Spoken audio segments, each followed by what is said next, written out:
Alright, what's up?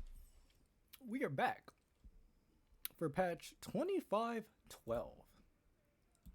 Yes. These notes are a little delayed. I do apologize for that, but I don't know if it was just me. It felt like these notes came up really, really late. Like I didn't really see these patch notes until we were already on the patch yesterday. So, like I was playing yesterday and I was like, there's a little update. And then the patch notes came through, and then one thing led to another, and I just didn't come back. But we're here to review them today, and we've got some hefty changes, including a little change to Rammus, which I won't spoil. But hey, let's get into it. I'm excited. So first and foremost, Hall of Legends Uzi. I'm not interested in a $500 skin, especially for an ADC. But if you love Kai'Sa, or you love Uzi, or you love both, this is the next $500 skin in the line, and then another skin for Vayne, which I will never see because I permaban her. Don't care. I'm a top laner. Don't care. Never playing against it again. Anyway. Lots of nerfs, lots of buffs, some new skins including the Hall of Legends stuff. Grasp of the Undying got changed. It's a big one. So here it is, the Hall of Legends. You got 3 different skins for Kai'Sa. You have like the regular one, the improved one, and then like the special autographed huge bundle one. I saw a little bit of it. I'm not too terribly interested. I guess at the end here, I'll show a little bit of the Kai'Sa, but I'm sure everyone's seen it already, but why not? And then Vayne. Here's all the stuff you get. Oop, sorry about that. My light went out. And then you have all this little extra stuff here. Mythic Essence, loot chests, emotes, icons, a title, border. The funny thing is, ironically, I think all of this stuff is pretty good for a battle pass, but the skin itself is not. Just my personal opinion. Alright, upcoming battle pass stuff, catch-up missions, all that cool stuff. Your shop, all that cool stuff. Let's get into the actual notes, starting with my favorite champion, Aatrox. So, the buffs last time weren't enough, apparently. They increased his Q crit damage by, I believe, 10%, which was incredible, right? Like, Aatrox is in a pretty good spot already, but they took it even further. So his passive, Deathbringer Stance, this is the stab auto you get, now heals you for 100% of damage to champions and 5% more against minions. The minion one's not that big of a deal, right? Because that healing is so negligible.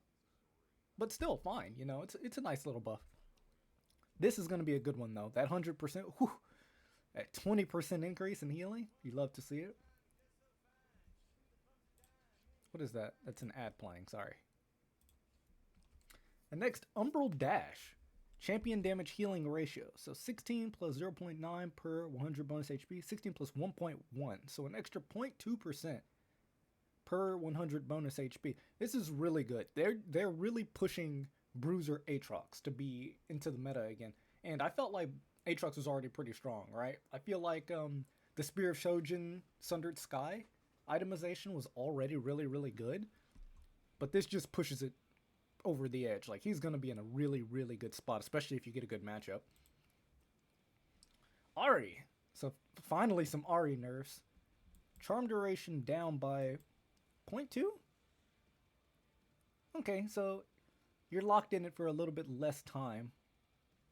It's 0.05. It scales up. I wonder if this will stop Ahri from maxing Charm.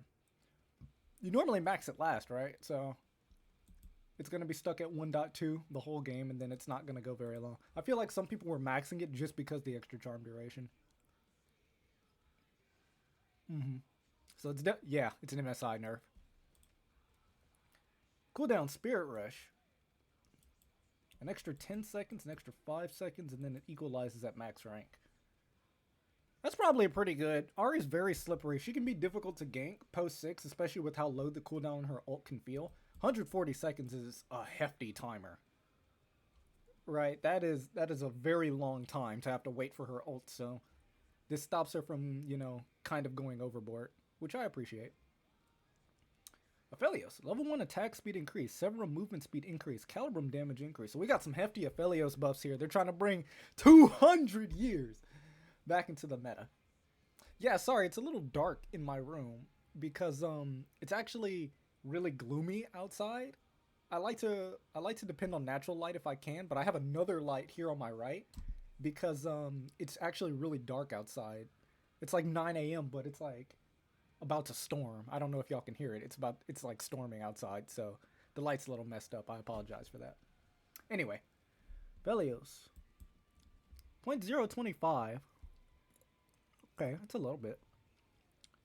Onslaught movement speed. 5% increase in movement speed is huge, by the way.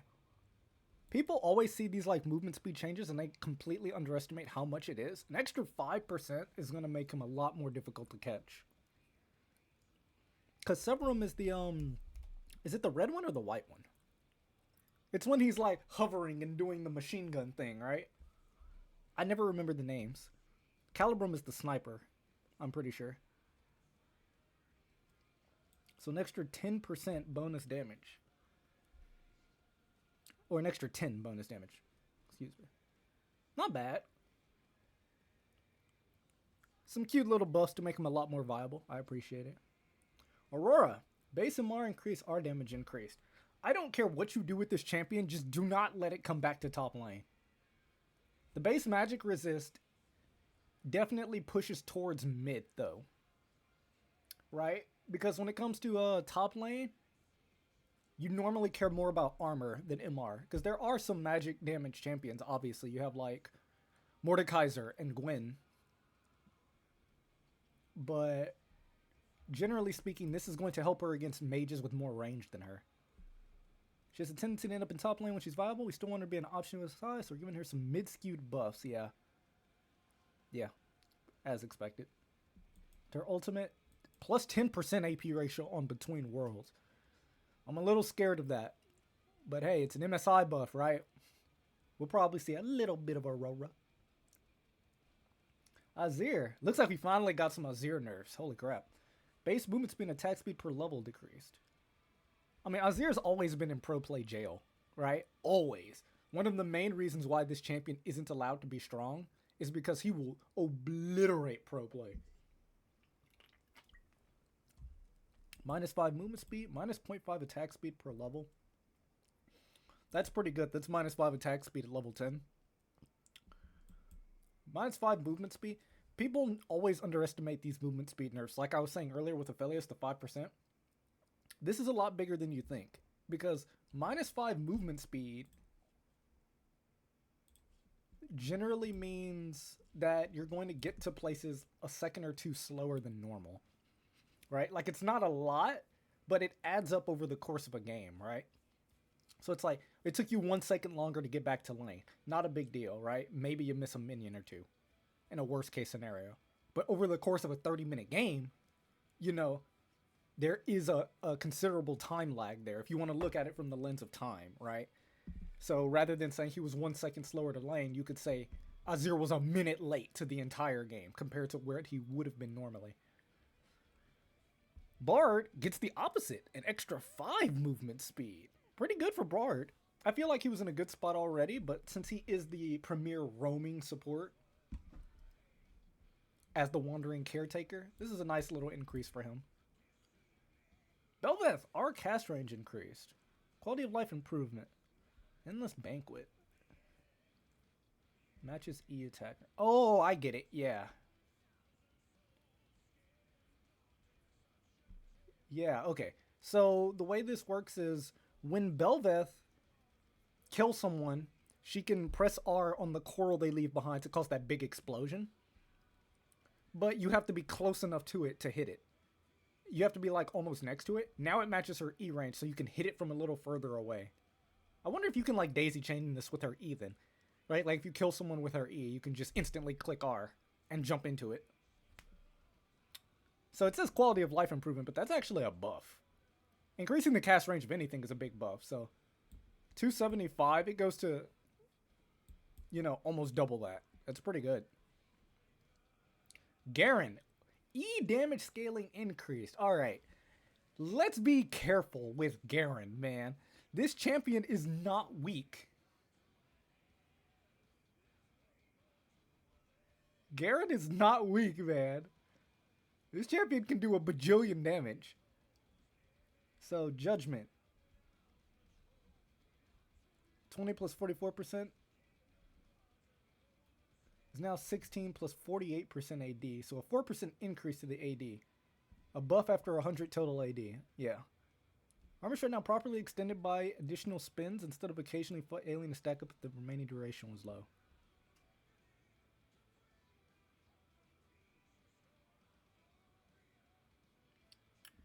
I mean, it's a little scary, right? Especially in extended fights, right? Because I can see this as being a buff. Garen's still just going to do the same thing he always does, but I can see, like, against tanks, for example, like if he's against an Ornn or something, maybe he just says, screw the Phantom Dancer, I'm going to build Spear of Shojin and Black Cleaver or something, and then just press E permanently. Because once you get enough ability haste, his E has, like, permanent uptime. Almost. So he'll just be sitting there spinning the whole time. It's not like he's going to die, so... We'll see. I mean, I don't think it's a good idea to buff Garen any further, but... Gwen, base health decrease. Alright, so we got some Gwen nerfs. She's been strong for a while now. Which is hilarious, by the way, because Gwen was another pro play locked champion. So to see her having been strong these past couple patches, especially in solo queue, was a bit wild. A bit too strong in solo queue and very potent in pro play, you think? Ooh, minus 20 health. That's a big deal, actually. That makes trading with her earlier much easier, because you can definitely threaten to kill her a lot easier now. Hallowed Mist. An extra 2-second cooldown at level 1. Okay, she maxes it last, I'm pretty sure, so... That 2 seconds is a big deal over time. Alright. This is not going to kill her as a champion at all, right? She's still going to be really, really strong, but at least you now have a more opportunity to actually engage with this champion. Because the problem with Gwen is, like, literally she buys a component and she starts out trading you. Right? If she can so much as touch the minion wave, you're getting snipped every single time, like. And then she outscales you anyway. So she can be really scary, especially for tankier champions. Because it's like, what do? You build some MR, she's still going to kill you. Like, it doesn't matter. But we'll see. This makes her more killable and gives you a bigger window to punish. Jax, passive attack speed increased.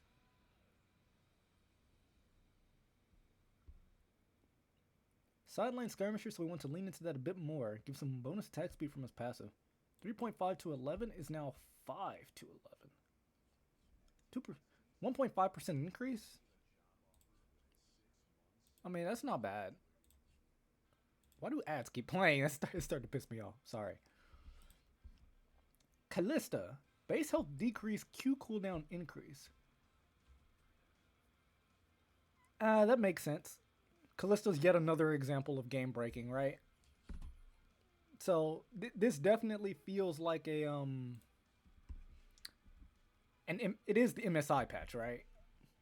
If I'm not crazy. So it makes sense. Minus 20 HP, wow. And an extra second on the Pierce. Yeah, that about lines up. She's weaker, easier to kill early. LeBlanc, E damage decrease, R cooldown decrease. Ah. We want to bring LeBlanc back into play, huh? Ethereal changed. 80 to 240 plus 80. So an extra 5% AP on her E. Okay. Mimic cooldown. Minus 5 seconds at all ranks. Okay. Tiny LeBlanc buffs, but meaningful. Lee Sin, E cooldown decreased, slow amount decreased. Want to give him a bit more power to move in.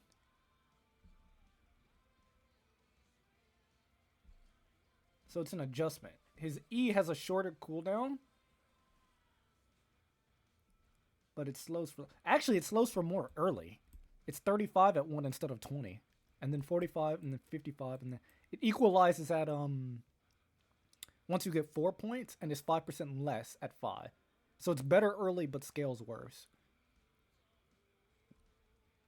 I mean, Lee Sin's always been more of an early game champion anyway, so I think this is just a straight up buff, I mean, sure, he'll be worse later on with his slow, but I think it's still a good buff. It gives him more of an opportunity to try and take over the game because he can punish more effectively early on. Mordekaiser buffs.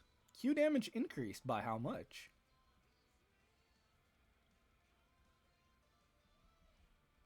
$20 damage. Once you max it. I mean, you always max it first. Okay, that's fine. Because this includes, 20 base damage doesn't seem like a lot, but it is. Because once you max it, 220 is a lot. And then it gets even higher because it deals bonus damage when it's isolated, right? So this is 220 plus like the isolated modifier. It's like 50-60%, something like that. I don't quite remember it off the top of my head. So this is actually a lot more than 220. Right? Because you got to account for the bonus damage from the isolation. It's pretty good. That buffs him overall, because then it buffs him even further in his ultimate, right? Because it's even more damage. So that 20 damage is a lot bigger than you might think. Nico, Q and W damage decrease. Thank you. I see this champion all the time. I see her mid. I see her jungle. I see her support. I've even seen the occasional Nico top. Thank God not in my own games, but this champ's everywhere. 80 through 260 plus 50 is now 60 through 260, so worse early, but they compensate her with higher scaling later. Okay. Shapeshifter, bonus magic damage. This is the empowered auto, right? The 3-hit passive. So 180. So it's minus 10 across the board. Not bad. God damn. I let the light go off again. I apologize. When you idle for too long, it turns off. And now I'm in the darkness again. I apologize. Nidalee. E Cougar form damage increased. Okay. You know, Nidalee is hilarious because she's like a trap champion, right? Like, you see the potential. You see what people can do with the champion, how fed she can get, and it makes everyone think they can play her. But when I'm in solo queue, I hate seeing a Nidalee on my team because they all think they're that guy, and they're not that guy.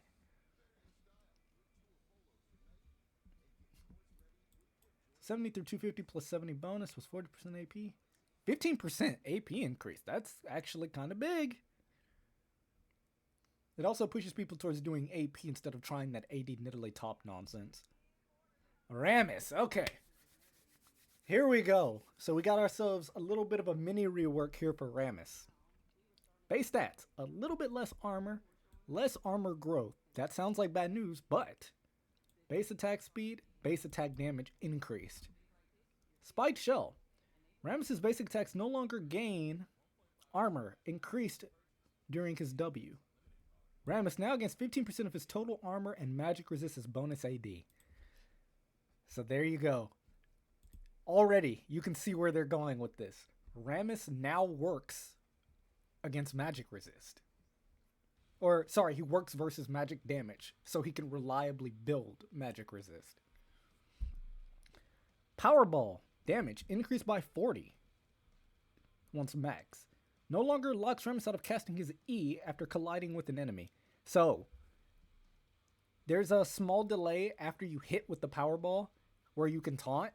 That delay is gone. You can instant taunt the moment the Powerball hits. Defensive Ball Curl. Lasts 1 second longer. W's duration is no longer increased on basic attacks.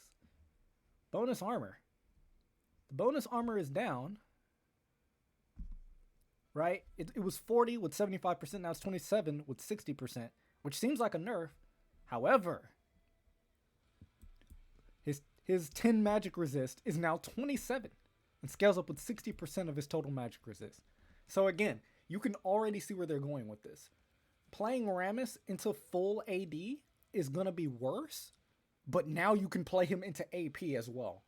So it's like, if the enemy team locks in AP champions, you no longer feel bad about playing Rammus into it. Reflect is only 10% of his total armor, but now it's also 10% of his total MR. This is just hammering home what I mean. Now reflects damage from dragon basic attacks. Nice. More clearly states how much armor and MR are gained. Frenzying Taunt. E no longer provides Rammus with bonus attack speed. Now does damage to monsters on cast. Nice. Soaring Slam. Cooldown 90. Now starts at 120 and scales down to 90. Initial damage. 100 to 250 plus 60. 150 to 350. So more damage as well. R no longer deals 50% bonus damage at the center of impact. Aftershock damage removed. No longer deals damage on aftershocks. Slow. 15 to 20 per stack. Up to 80. It's now 30 to 50, but it no longer stacks. Rammus can now Powerball soar even if Rammus is on top of an enemy. Soaring Slam is cast quickly enough. Okay, so you can cast it immediately, I believe. Retimed R's animation to play full animation over the dash. So, you're seeing where they're going with this. You can now pick Rammus in AP. That's the main thing, right? It's still going to... He's still the Reflect champion, right? He wants to taunt you and make you auto-attack him. But now, magic carries are actually in danger to the Rammus now. Right? It's no longer just AD carries and other auto-attacking champions or only AD champions. Now champions like Gwen or Kale, for example, who like to stack magic damage but like to auto-attack, they are now vulnerable to the Rammus. So we'll see where he's going to land. I feel like Rammus is no longer the Rush Thornmail against full AD every single time, right? I mean, he probably will be if you're against full AD. Obviously, you still just rush the Thornmail. But it's worse. It's worse against full AD, but better overall. So pretty good. We'll see where this puts Rammus. It pulls him a little bit out of his niche and makes him a more general jungler. Rumble. Q damage decrease, E slow decrease. Thank God. This champion's way too strong. Rumble has been the frontrunner alongside Gwen in top lane as of late. As of late? Rumble's been a front runner for years. Total magic damage, 60 to 180 plus 10%. 60 to 180 plus 8%. Okay, minus 2%. That's pretty good. Especially when you pair it with his passive. Because his passive increases those bonuses once you generate enough heat. So you're actually cutting this by more than just 2%. Electro Harpoon slows 5% less. You'd love to see it. Enhanced slow. Cut by 7%? Alright. Alright, cool. I still think this champ's going to be really, really strong, but thank goodness, alright? Like, maybe this champ won't just one-shot me at level 4 by pressing EQ overheat into auto-attacking the hell out of me. Probably still will, but we'll see. Samira. Passive bonus movement speed increase, Q damage increase. So this is from her passive. Up to 21% bonus movement speed. It still goes up to 21, but it's higher at the low end. Okay, I see. So at max stacks, it's a buff by almost 5%, then 3%, then 1.5, and then it equalizes at the end. That makes Samira's early game better. The bonus movement speed. Movement speed is very underestimated. It's definitely the strongest stat in the game, so that's a hefty buff. It'll make her trading and getting in and out in the early game way, way, way, way, way better.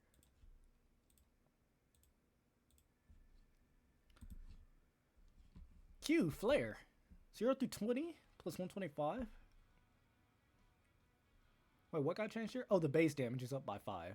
Okay, that's cute. Doesn't this come on top of them increasing her lifesteal? Yeah, lifesteal buffs last patch. So that's double buffs for Samira. So even though these buffs don't seem all that great, this is 2 buffs in a row. They need to be careful not to do what they did with Shin. Speaking of which, I see Shin already right down here. Because Shin got like 5 small buffs in a row and then he turned into Thanos out of nowhere. Senna, soul drop chance per minion kill decreased. 14 now 10. What it did... Okay. I don't play Senna. I despise going bot lane. They do this every year. Every year, they increase the soul drop chance. Senna becomes a viable carry. And then they nerf the soul drop chance again. What is this back and forth?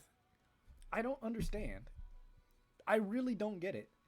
It's like every year they're like, okay, we want Senna to be viable again. So they undo the nerfs they did last year. And then they're like, oh man, Senna's overpowered. And then they give her the same nerf again.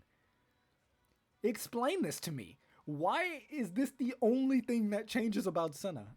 Or the only thing that I remember? They just do this back and forth every single year. Stop it already. Change something else about this champion.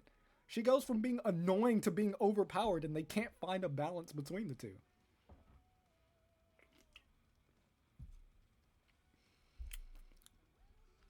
What am I drinking? Excess. It's a product from my business. Shen, E bonus health ratio decreased. So damage 60 plus 15% bonus H plus 11. Okay, so this brings Shen down a little bit. Okay, minus 4%. 4% is pretty hefty since he builds all HP items anyway. So this is actually pretty significant on a nerf. You care more about the cooldown than the actual damage on this thing, but it's still pretty good. It makes his trading pattern a slightly less effective. Talia, base MR decreased, kill damage decreased. Thank God for some Talia nerfs. I don't think I've seen a single person who likes fighting against this goddamn champion. Base matrices down 2, power damage down 10%. That's hefty.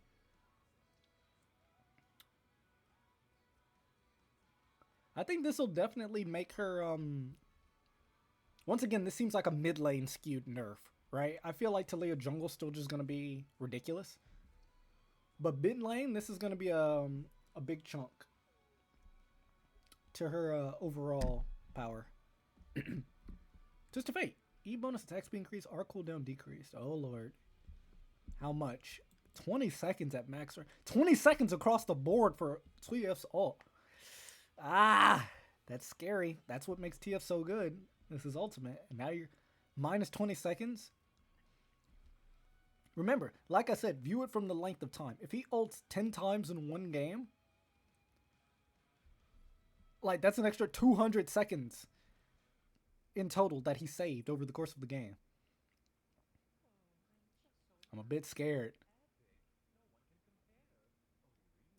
Bonus attack speed 10 to 50 is now 15 through 55. Okay. I feel like we're going to be seeing a lot more Twisted Fate now, especially in pro play. This is extremely valuable in pro play. MSI stuff, bro. Base armor decreased. This just makes sense to me for Varus. Right? He's just really good as a champion. Yeah, like they say here, between poke and on-hit builds, he can be really difficult to actually kill, especially when he does go the poke build, because he's a full screen away and he does half your HP. Vi, hopefully this is some nerfs. W adjusted, bonus attack speed decrease, E damage adjusted. In an Aqua Spire right now where win rate compared to her pro presence are extremely out of line with one another. Explain an unintuitive skill where it's optimal for Vi to max W second. This patch we're looking to make fairly power neutral changes to bring E max and W max into more similar power levels. I mean, you say that, but I really feel like the power disparity is because her R is a point and click kill somebody. I think that's the real power disparity with pro play. Vi hits R in a pro game, and then like a Gallia ults on top of her, and that person's just dead. There's nothing they can do. There's no counterplay. I feel like that's what makes her strong, but sure. Denting blows. 4 through 10 plus 2.857 is now 4 to 8, 3.5%. Okay. Bonus attack speed 30 through 60, 30 through 50. All right. Bonus damage from her E 0 through 60, 10 through 90 plus 10%. They call this an awkward spot. This is really just an adjustment. I guess it's a nerf to her W. I don't know. I feel like it's not going to make a big difference. At the end of the day, Vi's power as a champion comes down to pressing R on a champion, and then she can just beat the hell out of that character, and there's nothing they can really do about it. And then if she has good teammates on top of that, the player's just dead. Like I said, you see it in pro play all the time. Vi presses R, Galio presses R on top of Vi, And it's a guaranteed good engage because she's not going to die. She's going to catch the character, which means Galio gets the knockup, which means Galio gets the taunt. Nothing lives through that. And it gets even worse when you add in champs like Renekton on top of that, right? Or Rakan, who follows up on... Yeah. I'm just saying, I don't think that's going to change too much, especially for MSI. Yorick, Mistwalker bonus attack speed adjusted, Q damage decreased. Taking aim at Yorick's late landing phase spike this patch, where he quickly becomes unassailable until eventually falling off a cliff. Reducing the power of his early game spike and return some of that power into his Mistwalkers very late into the game. Mistwalker attack speed 0.5 plus 100%, 0.5 to 80. Ooh, minus 20%. It's actually more than that. Because buying early attack speed is just gonna suck at 8. Oh my lord. That's pretty big, actually. Last right's 30 through 130, 30 through 110.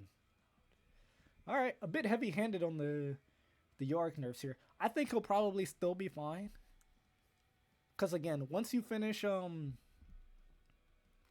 the time you finish like a Triforce, it probably won't feel all that significant. But I feel like before he finishes his item, it's gonna hurt. But probably not by the time he finishes the item. The problem with that being that Yorick doesn't really trade with you in melee that much if he doesn't have to, right? Like, Yorick is content to just press E over and over and Q you occasionally for the grass stack while just spamming E throughout the laning phase. So I feel like it won't be that big of a deal, especially since Yorick's a good counter pick into ranged champions. But we'll see. We will see. I played a Yorick game yesterday and he still felt like Yorick. Zeri, our damage increase, chain lightning damage increase. So some Zeri buffs. 175, 375, 200 through 400. Plus 100% bonus AD. Okay. Damn. Almost a 30% increase? I guess that's the actual explosion part, right?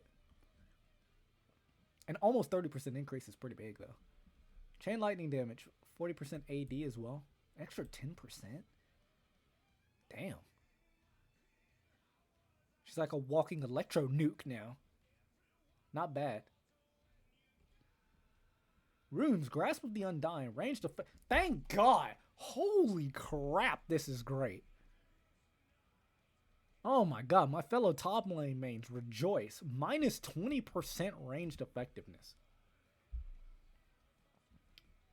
Shows up a primary feature for range versus melee, which is sentiment strongly echoed by the players of those melee champions. Of course! You know how annoying it is to fight Grasp Gnar?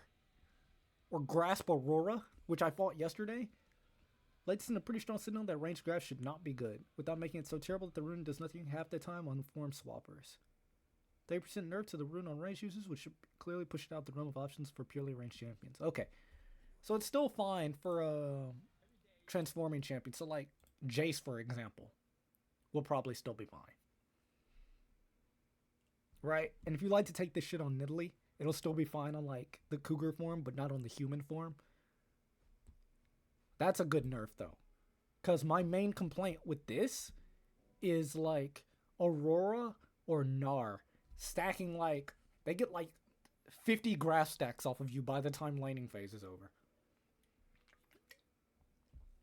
So it's great to see that nerf. We're re-returning Otacon spawn life to make more equitable. Experience spawns often in too often in bot lane relative to top. Well, yeah, that's because there's more champions bot lane. Alright, you have a lane with 2 champions versus the lane with 1 champion. So that's good to see. Top lane's worth a little bit more. Dragon. All dragon basic attacks now trigger on hit events. Thornmail, defensive bulker. Okay, so that's in line with what we saw earlier with Rammus. All dragon basic attacks now respect dodge. Oh! The counter strike.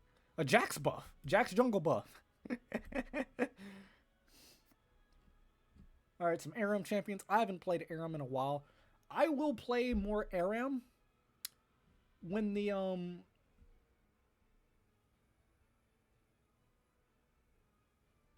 the new event comes through. I don't think it's in the game yet. We'll see. But I haven't been playing Aram because it's frustrating. Every game it's like just a bunch of poke champions fighting, and then I like playing melee champions, so I can't even really participate until I get a couple items. But then before that, it's just Ziggs and Xerath versus Varus and Italy just shooting at each other the whole time. So I'm not going to worry about that yet. Brawl, I haven't even played Brawl. I don't care. Clash! Okay, we might be doing some clashing. I don't know yet. I have to see if my friends want to play.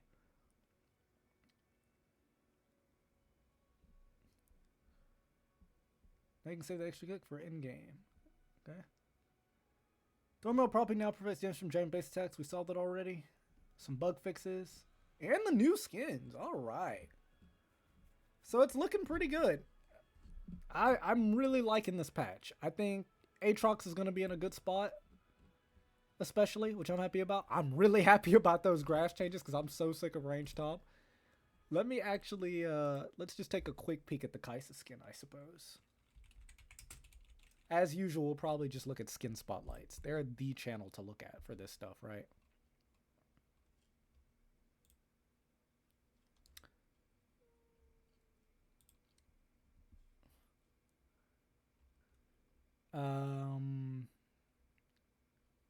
$40 Kaisa. There it is. $500 Kaisa. That's the one everyone cares about, right? And we have an ad.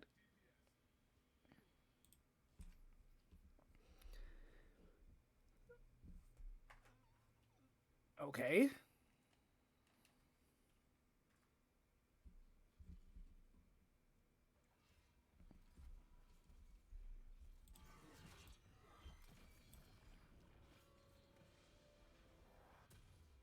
She has dog jetpacks. She's walking the dogs. This is actually this home guard animation reminds me of Ambessa's legendary skin, where she has her hands out with the wolves. I guess Kaisa has them like this, but it's like the same thing. It's like walking the dogs, right? One? What is the one? Is that the kill counter? Like what Ari has?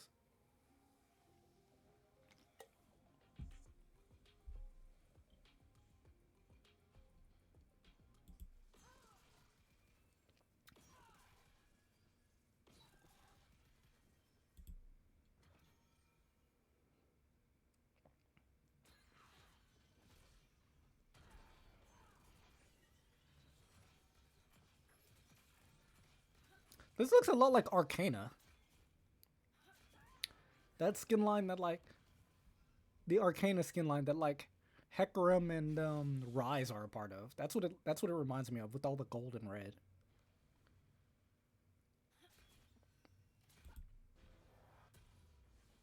Then she transforms.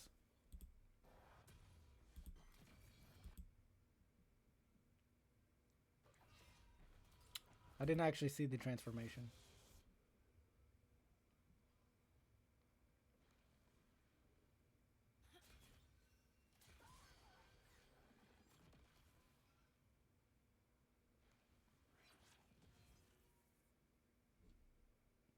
Okay, not as grand as I was expecting.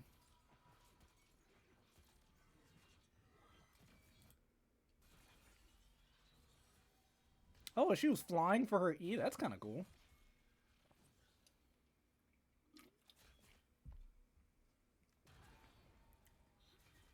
You get a little border when you press R. Here's the problem. This doesn't look better than a legendary skin. The fact that it transforms, I guess, would push it through to ultimate skin status. But it's not that great. Like, is this better than Spirit Guard Udyr? No.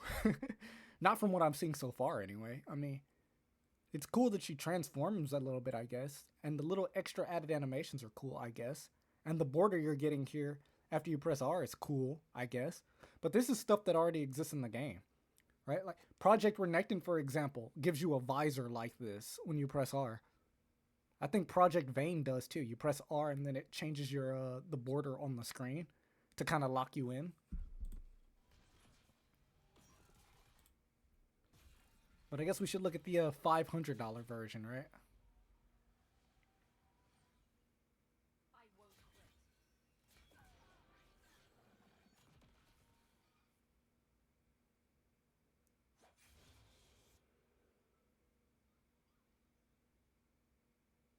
That's kind of sad that the dogs lick her like that because she died.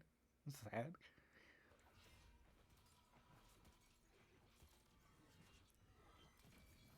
Is this the $500 version? This is the final version.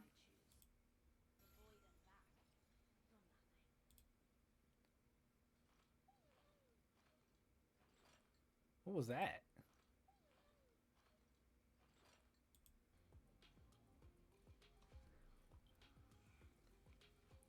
Doesn't seem like it's all that different. She drank water and then she was coughing. Okay. Okay.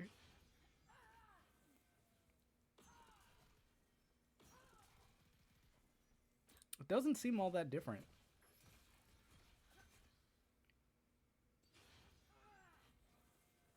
And then you upgrade the E.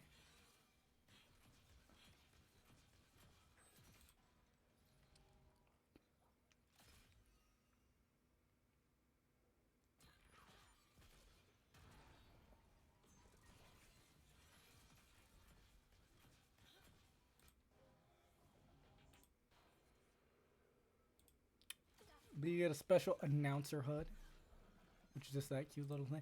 All right. I'm just going to be open and honest with my thoughts here.